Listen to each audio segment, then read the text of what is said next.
how do you finance infrastructure to reach remote areas? Because when you look to urban areas like São Paulo, it's important, it's easy to see development. But what about remote areas? How can you go straight to these places? First and foremost, Raul, as always, thank you very much. It's a pleasure to be back here in São Paulo. As you said, I lived here for a number of years, many years ago, and I like to believe I know Brazil a little bit. And specifically to answer your question, and I come from the private side. Okay, we're not a development institute. We're a private equity fund. We're a Washington-based investment bank. So much of our work is in emerging markets, in particular in Africa. And a lot of the work we're also involved in requires the partnerships with DFIs, Development Financial Institutions. So take, for example, a simple case of building a road connecting one part of a country to another, especially in Africa. The private sector by itself would not be willing to do it, right? Especially even if it's a toll road. However, if the DFIs and governments de-risk it, so in other words, they take the first tranche, because these deals, even in urban areas, by the way, Joel, you'd be surprised to hear this, it's not always easy to find financing for infrastructure projects, even in big cities in Africa, right? So not just the rural areas. I think you'll focus more on the rural areas, but I think we're going to expand the discussion, saying broader infrastructure investment. So the first and most important thing is DFIs and governments through what we call PPP, public-private partnerships, can help pull in private capital if they're willing to de-risk it by coming in on the first tranche before private capital kicks in. I think that's the way we operate, that's the way we reckon it. And also, beyond the financing side of it, the reason we want governments to come in on these initiatives is because they have the ability, they have the power to streamline the bureaucracies that could delay projects, right? So if you bring in governments through a public-private partnership arrangement, if you bring in the DFIs, it could even be Brazilian DFIs, okay, Brazilian DFIs, the African Development Bank, the African Export-Import Bank, all these other institutions, the World Bank, I think there's plenty of capital, and this is the surprising part of it is, where we're based in the US, so there's no shortage of capital in America. But the question is, how do you present it to people who control the capital to understand that the risk that they perceive, or the real or the perceived risk, can be de-risked, and the way to do it is having these three-layered partnerships: state, DFIs, and private capital.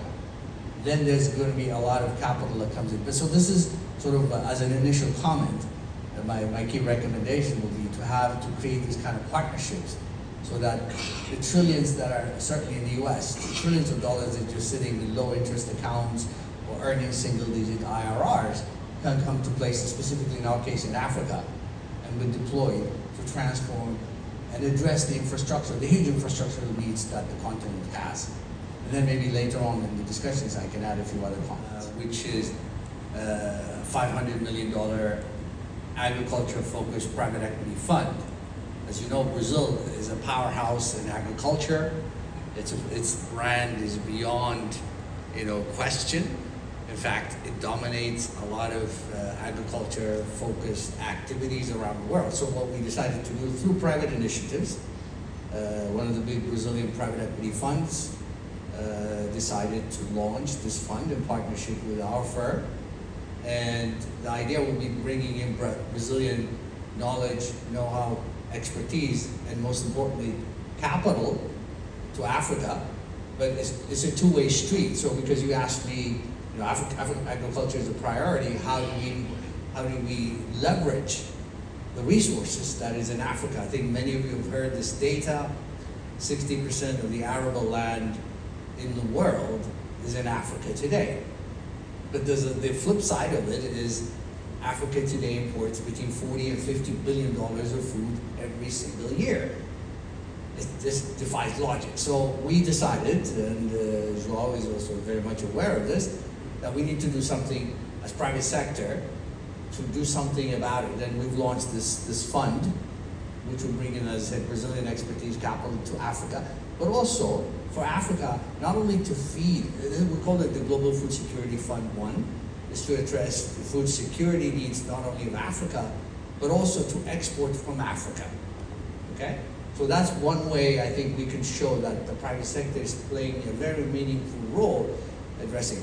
Food is, you know, you all know that the Maslow's hierarchy of needs at the bottom is food, shelter, and clothing. That's as basic as it gets, but we were going to go beyond that. In fact, our tagline is from farm to fork, okay? Value addition is also a key component of it, because Africa, the rap in Africa is we export all the raw commodities. We're going to turn that upside down. We're going to be exporting from Africa with the Brazilian participation, value addition, from coffee in Ethiopia to Brazilian beef exporters, companies coming and adding exports, even to the Middle East. You know, the very wealthy Gulf countries, they import virtually everything what they eat. So anyways, this is a long-winded way, a very good example. I'm glad you asked me this question.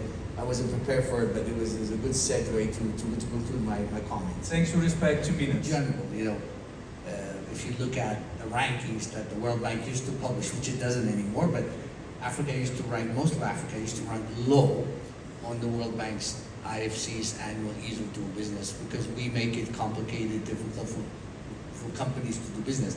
A lot of Africans have improved, but we still need to go some ways. One thing, though, I do want to just add and conclude is, I have a concern about the rating agencies, the global rating agencies, how they rate Africa. I think it's distorted, which means the cost of borrowing for Africa is, I know there's a movement right now for Africa to have its own rating agencies. I'm not sure that's the solution. I think the solution would be to engage Standard & Poor's, Moody's, and Fitch, and engage them in a meaningful way so that the ratings that they give for Africans, especially the sovereign ratings, really are reflective of the state of development of Africa is at, or as opposed to a cut and paste of what we see of a rating of the US or other things. I think these are just very quick, because you only gave me 1 minute. I have a long list of things, but these will be some of my top recommendations. Maybe you can have